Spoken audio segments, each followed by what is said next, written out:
Welcome to episode 6 of our podcast, Sage's Retreat, home of all things dad and games related, with current events along with anything else we can think of. My name's Nathan, and this is my co-host Lee. Howdy. And today is the continuation of a series looking in depth at a particular console, with our thoughts and memories of it. Today we are talking about the PlayStation One, which released in Japan on the 3rd of December 1994, and here in Europe on the 29th of September 95. So Lee, tell me about PlayStation 1. PlayStation 1. Yeah, great little console. I think it was my first one that had CDs, which was very new to me. I had it probably a couple of years after release. I was at college, and I remember talking a lot about the PlayStation 1, and with a friend of mine called Stephen. He had PlayStation 1 as well, and we always used to talk about a favourite game that was on there, Tekken. In fact, wait a minute, I forgot, didn't I? Ready?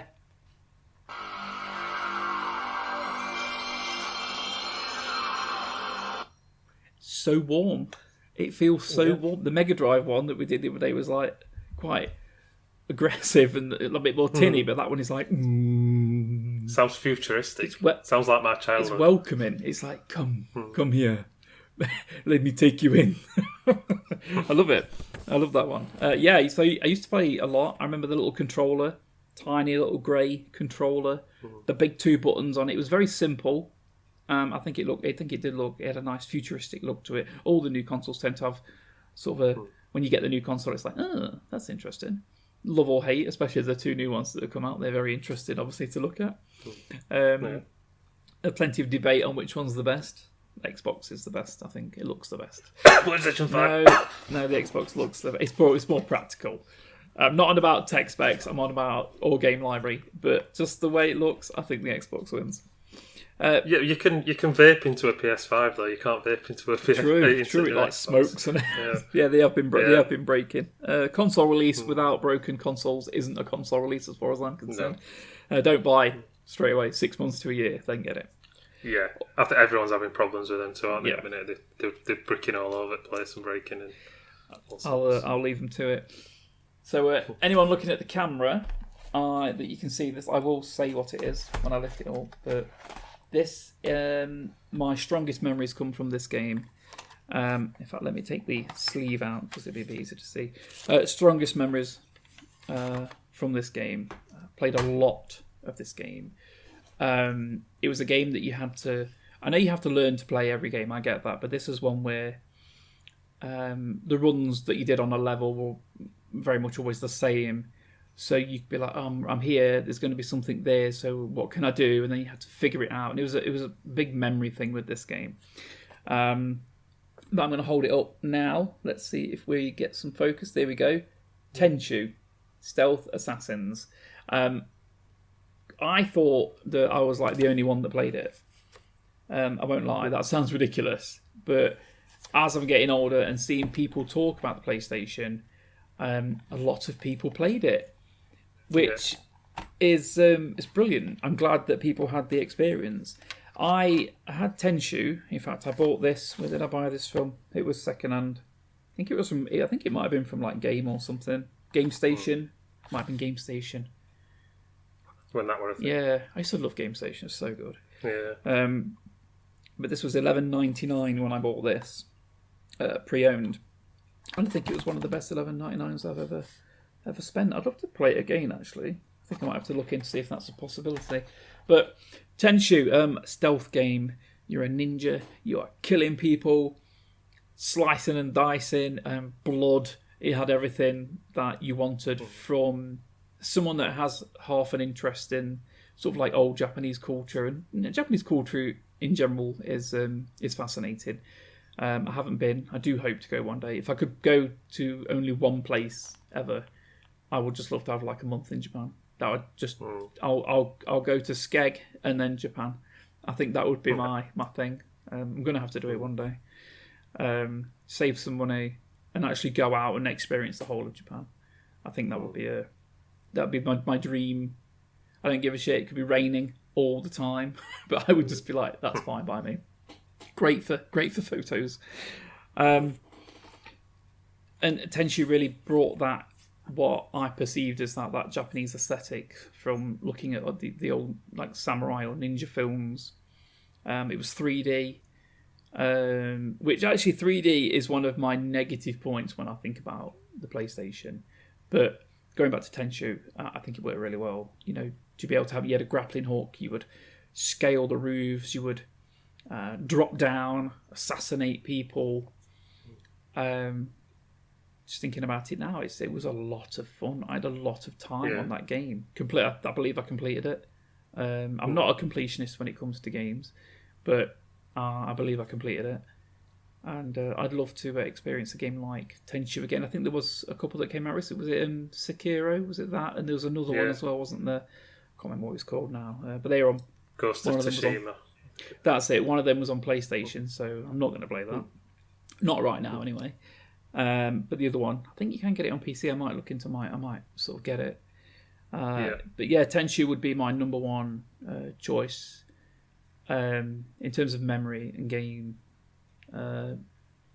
from the PlayStation One. There's a few other games that I played a lot of, but Tenchu was different. It was sort of special. I played a lot of Soul Blade, which I've got here. I'm going to have to hold it up.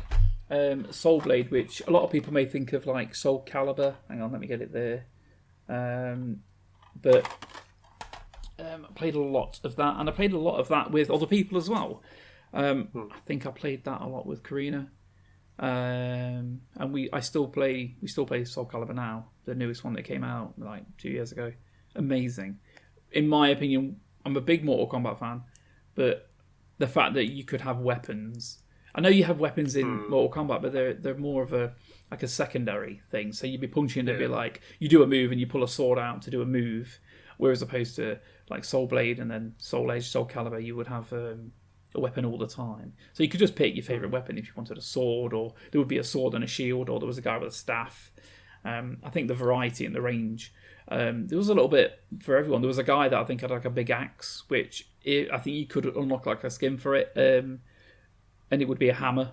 So there was a good level of variety. You could, if you was a little kid, you could just jump and hit and just like cheat your way through it, and it'd be very hard to beat that little kid. You just have to give him a little slap and then beat him. Stop repeating that move. But we all did that with games, I think, at some point. Tenshu was a game that I might be wrong. I'm not going to look it up. But for me, I've heard that Tenshu came out before the Metal Gear Solid that came out on PlayStation. The first one that came out, which was it wasn't the first Metal Gear, was it? Because there was like third, I think. There was two before, but this is the one that kind of hit mass market, didn't it, and got and gained popularity. I played the hell out of that game. That game was so good. In fact, that's one of the ones that I have here. A little bit. This was from Game Station as well. Metal Gear Solid. I'll lift that one up. That was $11.99 as well. That seems like a standard price for second-hand games. But that game was stealthy in the same way that Tenchu was. But obviously it was more modern day, and it was shooting people, which give it a bit extra. Absolutely. They are my initial memories. Also, I mentioned before those discs that had the black on the back. They were you didn't see discs with the black on the back, did you? As a little tidbit about that, I believe Marilyn Manson in about, I think it was 2015, he had a new album out, and all the CDs, he actually contacted Sony to get all the specs and details about how to create that black on the and I reckon he was a big PlayStation fan. So he was like, I like that, and I can definitely appreciate that. What about yourself? What was your early PlayStation? Well, I would have been about 9 or 10 when we got it. I think it had been out maybe a year or two. I was quite early on when we got PlayStation in its lifetime. Yeah. And my brother actually got it for his birthday, and I had to go to someone else's birthday party that day. I'd been invited. It were a girl that I knew from school, and it was her birthday. I weren't best friends with her or anything, but my mum made me go, and I didn't want to go because I wanted to be able to play on the PlayStation. Of course. And because I couldn't be bothered. So I ended up going to this girl's birthday party, tried to get through it as fast as I could, and then come home to sit and play on Crash Bandicoot, because that was like first game we got. I think it was just a demo. I don't think we actually had any games for it. But I can remember my sister, that's about 5 years younger than me, so she would have been about 4 or 5 at the time, was extremely upset when we got the PlayStation, because we'd been talking about it for weeks and weeks beforehand, and she had built it up in her mind as something else. She thought the PlayStation was like a jungle gym. So she thought we were going to get like a jungle gym with like Tarzan swings and slides on. And then she was like, oh, it's a computer. So she was quite disappointed. She thought it was a station to play. Yeah. I like she that. took it literally. So she was not impressed when we opened it and started playing on that. But we had... it took a while to get some games for it. I can remember... couple of months later when we actually bought a game, because we just kept buying magazines and playing demo discs. Just to interrupt, sorry, the PlayStation demo discs, I think, are what introduced me to demos in games. Yeah. And the fact that you could buy a magazine, then you would get on it like maybe 4, 5 games, and you'd be able to play like a level or 2 levels. Or if it was a fighting game, you could pick two players and you just fight like that. And I'm like, I think companies are missing a trick. Yeah. Because you would play that and you'd be like, wow. And then you would buy it. But now, it's like you buy a game and all you ever see before are videos. Or people talking about them. And... yeah, I'd like to see demos. You do get demos, I do know that, but they're not as prevalent, are they? You don't see as many.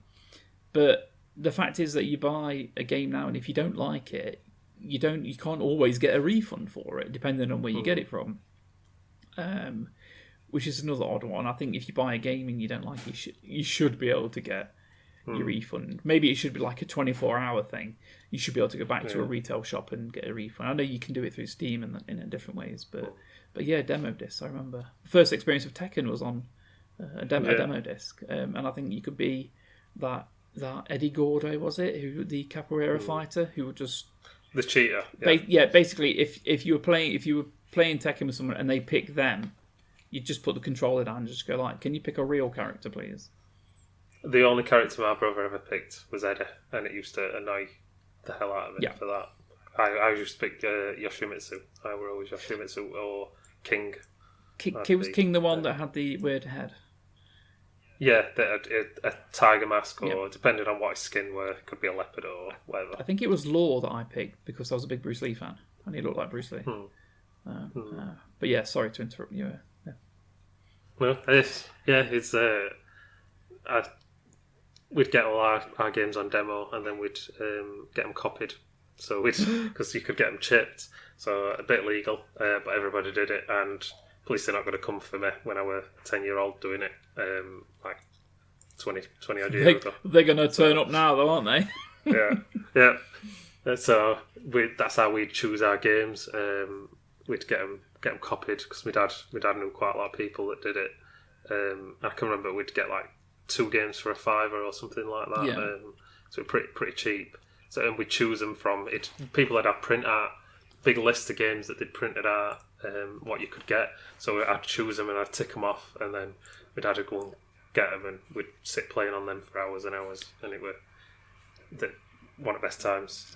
That's one of my happiest memories as being a kid, is playing on PlayStation 1. Because there were just so many games. Because it were a big leap and all from Mega Drive. Like you said, with stealth aspects of Tenchu.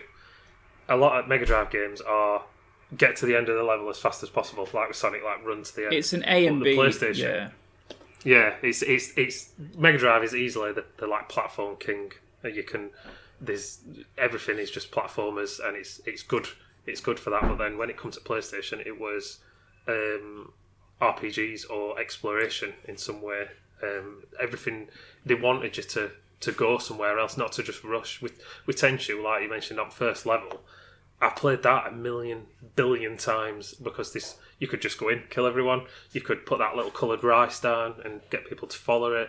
I mean, I've played it that many times. I can still quote some of the voice acting that went on in film. I still say it to this day, like to kids, some like funny stuff that they say, and I love that diverging from the path, like with Metal Gear, like that. You're just backtracking and exploring stuff and looking around and like loads of character development, and then same way Final Fantasy VII, my favourite game for PlayStation. Yes. You could rush to the end if you want, but you would be heavily disadvantaged because you weren't strong enough. But there's just so much other stuff off the beaten track. Go here and discover this and find this art, and that's just what I loved about PlayStation. The fact that you could explore, and it was just perfect introduction properly to games, to how they would develop in the future. In reference to doing this video today, I had a look on YouTube at some top 10s, and I even watched a top 100 PlayStation. Yeah. It only took like 10 minutes. It was just a few seconds. That was quite a good one, actually. And I missed the RPG train pretty much the whole of my life, actually. I've dipped my toe in a little bit, but to look at the list, I'm like, oh my god, there's so many RPGs, these JRPGs, and they looked amazing. They had this, and to look at them then. So one of my gripes, don't forget what we're talking about, but one of my gripes with the PlayStation was I thought that the 3D graphics weren't very good. Even back then, I would be, because it was the advent of 3D, wasn't it? It was that kind of like that wireframe. Everything was like a triangle. But I used to think it looked bad, and there were a lot, especially when it released, that were bad triangle polygon. Yes, but I can remember Vampire Hunter D, that were one that I'd look forward to playing, and if you have a look at some screenshots of that, I tried playing it again a few years ago. It's unplayable for the graphic quality. It's terrible. Some were really good, but there were some really bad stinkers that were. Even Tenchu looks bad. I enjoyed it at the time. I just loved the game, but I still think right now to look at it, it looks bad. So going on to RPG, so one of the biggest sellers on the PlayStation and highly ranked games was Castlevania Symphony of the Night. Never played it, heard of it. However, where a lot of RPGs and a lot of games were pushing the 3D aspect, Castlevania Symphony of the Night was 2D. And its legacy is that you can still play it now and enjoy it because it looks like a lot of RPGs that come out now that are 2D based. So you can still play it and be like, oh, this game could have been released now as a retro pixel, it's kind of like indie market sort of game. And I thought that was quite interesting. As a story, to say the 2D, even though the 3D market was emerging and there were some really good games on 3D, the 2D was still a powerhouse to be reckoned with, and if anything, lasted longer. I mean, you look at the old Mega Drive games and a lot of the 2D games on there, you can still play now and enjoy and appreciate. You know, you still have fun with them, but a lot of the 3D games that came out afterwards that were supposedly technologically more advanced, newer, more modern, you just can't play them because they're janky as anything. But 2D for life, I think. Yeah, Castlevania is one of my favourite ones. I actually played that 2 weeks ago as well to have a little refresher, because it'd been a few years since I played it, and that still holds up today. I know they brought out probably about 18 months ago now, Bloodstained Ritual of the Night, and one of the developers from that made that game. Okay, and that's exactly the same. I enjoyed that. One of the most recent games that I've enjoyed completely. It's just basically slightly updated graphics of Castlevania, which Symphony of the Night is the best Castlevania in my eyes. Okay, that's good. I think it's not one that played until Xbox 360 when it came out on that. I never played it as a PlayStation 1 game. It was I always looked at it in magazines and stuff like that, but and it never cropped up in my childhood for some reason. I know a lot of my friends liked it, but it were Xbox onwards, Xbox 360 onwards, so like 20 years ago. There's always games from systems that you miss. And then somebody goes, "Oh, I remember that game," and you go, "No," and they go, "What? You never played that?" And it's like, "No, not even know what you're on about." Whatever. I think a game that probably most people played, a 3D game, would have been. I'm assuming I think it came out first on this. Would have been. Well, there are two I want to mention, but Tomb Raider. I think if you played the original Tomb Raider, I think. It was a good experience. Not only was it an amazing sort of action, adventure, puzzle-solving game, but Lara Croft and her triangle boobs will last a lifetime, I think. And they've toned them down now in the newer one. I think, to be honest, I think the character in the new Tomb Raider games looks fantastic. I think the modern day Tomb Raider, the image of her, I think, is a lot better than maybe what it used to be. Although I don't think, one cast we need to do at some point is movies from games. That's definitely one. Definitely. But I do want to mention the Tomb Raider movies, which, although they might not hold up as well as what we remember them. I thoroughly enjoyed Tomb Raider with Angelina Jolie. I think her as a Tomb Raider. As Lara Croft, I think I'm not entirely sure they could have picked a better actress, to be honest. She's got the right sass, the right sort of face. They've got a good figure for it. Absolutely brilliant. But a game which I know that you'll love, which I played a lot of, I didn't complete it, was Resident Evil 2. Yeah. My wife has a great story about that, where we were sitting in my bedroom at the time when I was at mum's. I was sitting there, and I had. You remember those? They were very popular in the 90s. I don't really see them very often anymore. Like a fold-up chair, a metal frame with a plastic back and a plastic seat. So a lot of kids had them because they were easy to put away in a corner, and then just fold out when you needed them. Yeah. So I'm sitting on one of these chairs. I wouldn't say that I'm a jumpy person. No, I definitely wouldn't say that. But I'm sitting on this chair. And Resident Evil was, part of it was being scared, I guess, playing it. Or that tentative, do I go down the corridor? What's down there? So anyway, I'm going down this. You might know the scene when I explain it, but I'm going down this. It was fairly dark corridor. Now, I'm walking towards the camera because it had that weird, like, tank track kind of movement, which I hated. I'm walking down this corridor, and as I look at the TV, there was a door on the left. On the right, there was a row of windows. And at one point, these arms came through these windows, broke the glass, a massive crashing sound. I absolutely shit myself. I lifted off my chair. I then sat back down on the chair. Unfortunately, I broke the chair, and it's a story which is never going to go away.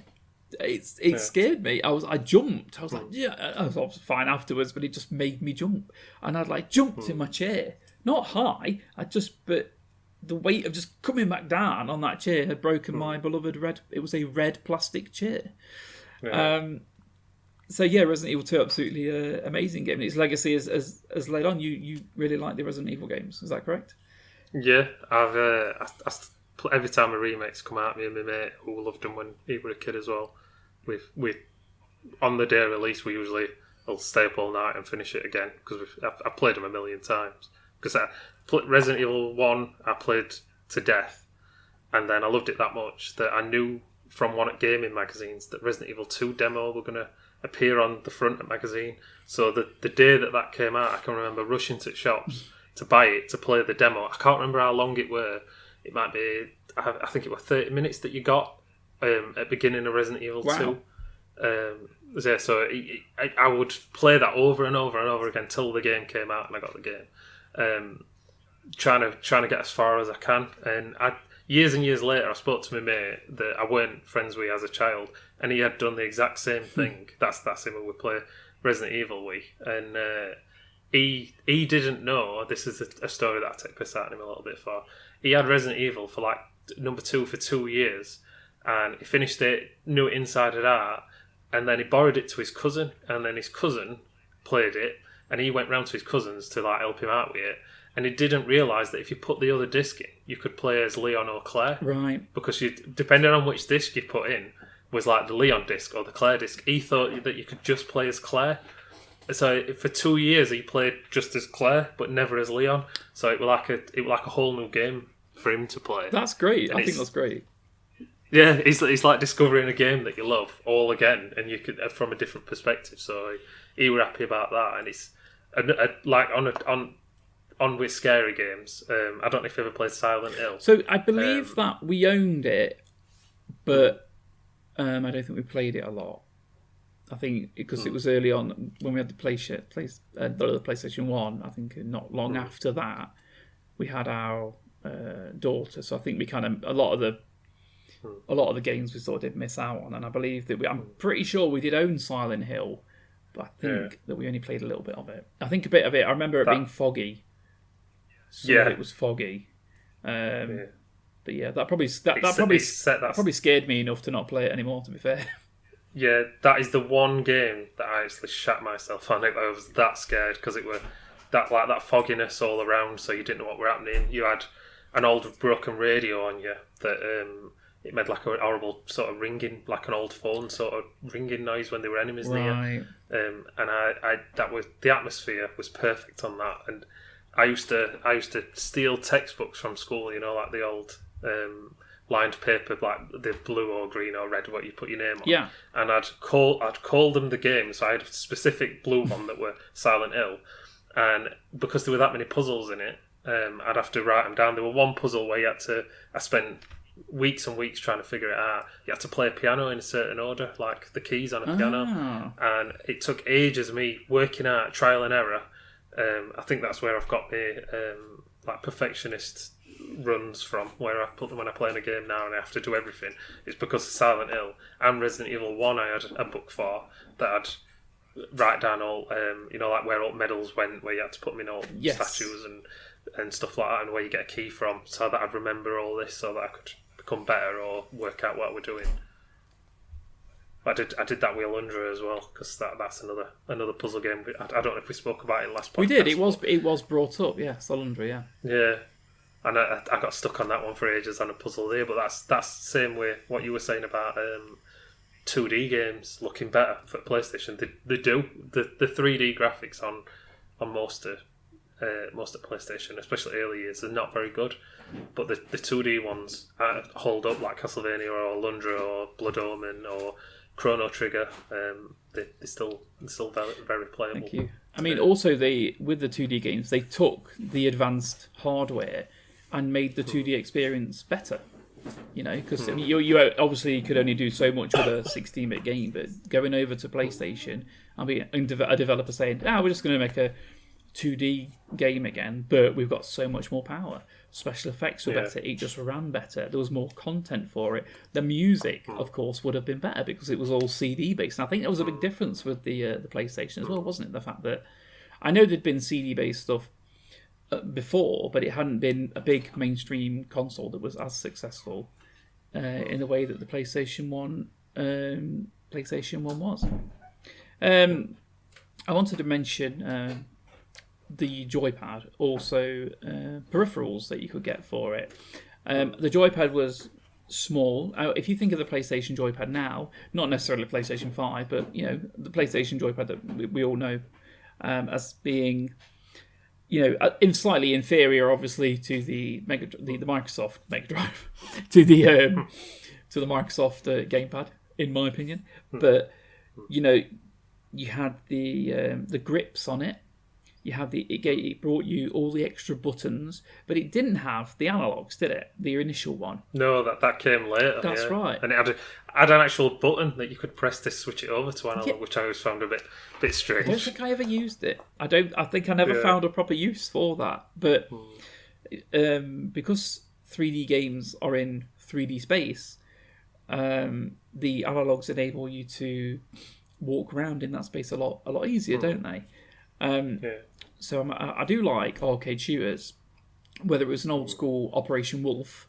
I don't know, remember that when you had an Uzi and you'd be there, and it would like vibrate uncontrollably. But for the PlayStation, I remember there being a. Now, I'm not talking about Time Crisis. I do believe that came out on PlayStation. I'm talking about the Die Hard game, which came out. Yeah. And I don't know if you got the gun with it, or it was an extra peripheral that you bought to enhance the game, because you could play it with a joypad. But I had a grey pistol. Light gun. Yes. And it had two wires coming off it. One was plugged into the back, and one was plugged into. It was like there was an interface on the back, and then one was plugged into the front as the joypad. And I thoroughly enjoyed that. It was a great game. I know there was obviously the Menacer and Super Scope for 16-bit gaming, but with the enhanced graphics and audio, and being a big Die Hard fan, and being able to play a Die Hard game with that peripheral for me was amazing. I'm pretty sure there was other peripherals for it. I haven't dug into them, but it wouldn't surprise me if there was a dance mat somewhere along the way. There was a dance mat, and I'm sure that I feel like I should have looked into this a bit more, but I'm quite sure there was plenty others. But this is obviously from our point of view. Yeah, absolutely loved the Die Hard game. Have you got any tidbits about the origins of the PlayStation? Because I found a little snippet that I thought would be interesting to mention. Oh. No, go on. So originally, Sony were in business with Nintendo to create a new console. It was going to be like an add-on. So the PlayStation was originally looking at being a CD add-on for the SNES. And it would have been under the Nintendo banner with Sony, but they fell out. It's a big, long story to this. Very interesting. I very much recommend that you YouTube this and look into it about the origins of the PlayStation console. And the fact that right now, if it had carried on the way history could have had it, is that we wouldn't have a Nintendo and a Sony. They would be somehow one. For the good or bad. I'm going to say bad. I like the fact that they're different. Nintendo basically ended up dropping out of it because Sony were being a bit greedy with the rights, distribution rights and licensing. They dropped out of it, which is probably a good thing. They also believed that Sony weren't capable of creating a console. They had no idea about the gaming market. They wouldn't know what they were doing, and ultimately they would drag Nintendo down with them in their failure. But I'm pleased that they didn't go ahead. I think it benefits us all that there's I want to say currently 4 platforms for gaming. I think it's a little bit for everyone, whether you're a Microsoft fanboy, Sony fanboy, or you just like the easiness of Switch, or you're part of the PC. Will not say Master Race, because I think that's a very bad thing. I would never say that, but unless you like playing on PC, I think it's good that we have that range. Funnily, did you ever remember the Mega Drive, which was built into a PC? Have you ever seen that? Oh, no. That's another mix-up. That is. So there was a dedicated PC, very expensive, and in it had a Mega Drive, it was like a slot that you could put the cartridge in and play Mega Drive games. Just another random combo that didn't last. But now we obviously emulate games if we own them, of course, because if you don't own them, you're not allowed to emulate games. Listen to me, children. That's the way to do it. And that's the way to stay on the right side of the law. But I think that's pretty much my PlayStation experience from the PlayStation. Funnily enough, I didn't play any Mortal Kombat games on the PlayStation. I was just thinking about it just then. Popped into my head. Played them on the PlayStation 2, which we'll talk about another time. But I didn't play any. I did play Street Fighter, but the Street Fighter that I played on the PlayStation was just a port over from 16-bit. So it was like, you can play Street Fighter, the Mega Drive version, on your PlayStation, which didn't really do much. But if you just wanted the experience of it, it was obviously there. But Yeah, I don't even remember when I think I stopped playing the PlayStation when the PlayStation 2 came out. I think that was my sort of changeover. I do still have my PlayStation.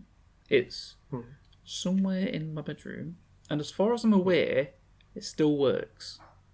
Yeah. I think that is something I'm going to need to test. But as far as I'm aware, it still works. And you still have yours as well, don't you? Yeah. After all these years, I think they were built to last, PlayStation, because I know some older consoles, they've got a little battery, like a watch battery inside, that keeps the time. Yeah. So that it doesn't get confused. And once they run out, you can't replace them or remove them. It just basically bricks console. But the PlayStation still seems to be going strong. I've got a friend who I gave him some spare wires about a year ago because he'd got his PlayStation out and his had broke while it were wherever it were in loft. Yeah. But he just had to replace the little runner, for the laser, Okay. and then it works. So that was it, and I think that was his fault. I think he dropped it or it was stored incorrectly. Yeah. But mine still works fine. It's even chipped as well still. Oh, is it really? But not that. Yeah, I've got a few chipped games left. I had hundreds at the time. But when I moved out, my mum moved everything into garage that was mine, including an N64 with quite a few games and a Dreamcast. And the chipped games got wet, so they no longer worked. And she gave the N64 and the Dreamcast to my uncle, which sold them at a car boot for £20 each. And I'll still never let her forget that she did that when I wanted them, and they're worth a lot more now than they would be for £20. But that's the story for another day. I think we've all got one of those stories. Mine would be I had a very large collection of magazines, Mega Drive magazines, and my mum was like, "We got loads of them. Do you want to chuck any away?" So I kept about 5, and the rest went in the bin. And even saying it now, it makes me feel a bit sad. Like, I would have room. I would make room for that stack of magazines to be able to just sort of have a look at them. I think luckily most of them have been archived or online. You can sort of find them, but it's not quite the same, is it? I think I've still got under my bed a load of PlayStation magazines, and can you remember the piggyback strategy guides that they used to sell along with games? Yeah, they were called, the publisher or whatever was Piggyback. I don't remember. They do. You'd see them in game next to the game, like pay an extra £15 or whatever it was for strategy guide. I used to collect them as well, and I've still got quite a lot left, including one which was a bit of a rip-off because we didn't have the internet when I was a kid. Okay.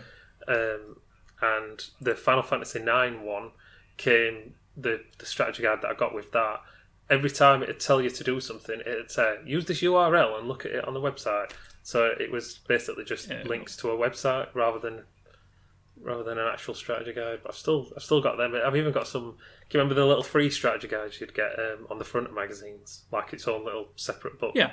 I've got quite a few of them. I've got Final Fantasy VII one, Final Fantasy IX one, and what's the other one? Oh, I've got a Fable from 360 still.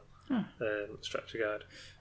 Yes, still got a lot of stuff. That's good. Just jumping on the Piggyback website just to see if I can refresh my memory. I don't remember the Piggyback at all. I think there was another one that I remember, but they've actually got a guide for Cyberpunk 2077. Although I don't think it's actually out yet, so I don't know what they're doing about that. Maybe they're hoping somebody will complete it so they can write a guide. I imagine it would take a long time to do a guide, to be fair. You'd have to 100% it and really dig. You'd have to go proper deep, wouldn't you, to make a guide out of it. They actually work with developers, so a lot of times in them Piggyback strategy guides, there was the wrong information, but only because the developer had then taken something out of a game, or it was translated wrong. I know they were Final Fantasy IX. Famously, there's a quest that only got discovered in English-speaking countries 2 years ago. Because the strategy guide translated it wrong in English, but the Japanese one, it's well known, but nobody ever thought that those two sort of things didn't marry up. Nobody must have spoke about it, which is a bit strange. Yeah. But so even now, 20 years later, people are still finding things out about PlayStation games, like that deviation from the path aspect to it, where they didn't know that they were a thing. They're like that, the little Easter eggs or the side quests that you didn't know were there. I wonder if there's an Easter egg which no one has found. There has to be. I bet you there's a lot, yeah.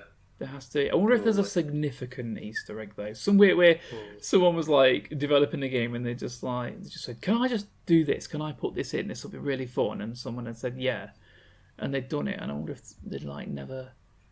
I mean, they're obviously rare Easter eggs, aren't they? But I wonder if there's one that are proper still hidden. I bet there is. I like to think that it's a romantic vision of gaming. I like to think that there is. Definitely. Yeah. Thanks for joining us. Don't forget to like and subscribe to hear more from us. I've been Nathan. And I've been Lee. Thanks for popping by. Remember to check us out on Spotify and also Google Podcasts. We are there for you to listen to. Thanks a lot. Goodbye. Bye.